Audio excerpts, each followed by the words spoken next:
పసిడి ప్రియులకు ఒక ఊరట కలిగించే మాట అయితే నేను ఇప్పుడు చెప్పబోతున్నానండి.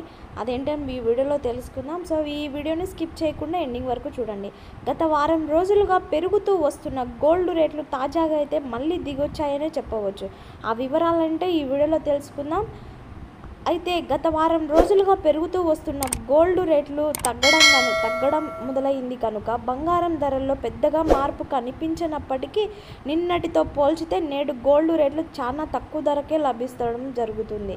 గోల్డ్ రేట్లలో హెచ్చు తగ్గులు అనేవి సాధారణమే అయినప్పటికీ ఈ ఏడాది బడ్జెట్ తర్వాత ఊరించిన బంగారం ధరలు మళ్ళీ బగ్గుమంటున్నాయి.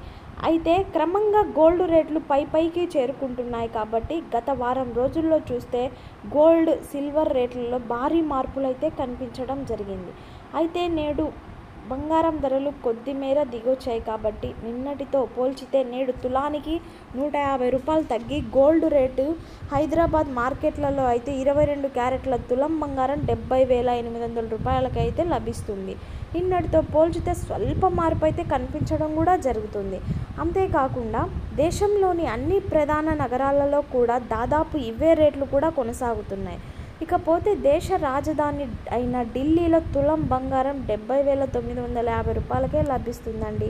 ఇకపోతే అలాగే సిల్వర్ ధరలు కూడా బంగారంతో పాటు నేల చూసి ఇప్పుడు క్రమంగా పుంజుకుంటున్నాయి. ప్రస్తుతం మనం హైదరాబాద్ నగరంలో కిలో వెండి 1,00,000 రూపాయలు దాటేసింది. నేడు 1,09,00,000 రూపాయలకైతే లభించబోతుందండి. అంతేకాకుండా దీపావళికి బంగారం కొనడం కొంతమందికి సెంటిమెంట్గా అయితే భావిస్తుంటారు కదా కొందరు భారతీయులు. ఇదే కారణంగా కొద్ది మేర డిమాండ్ కూడా పెరుగుతుందనే చెప్పవచ్చు.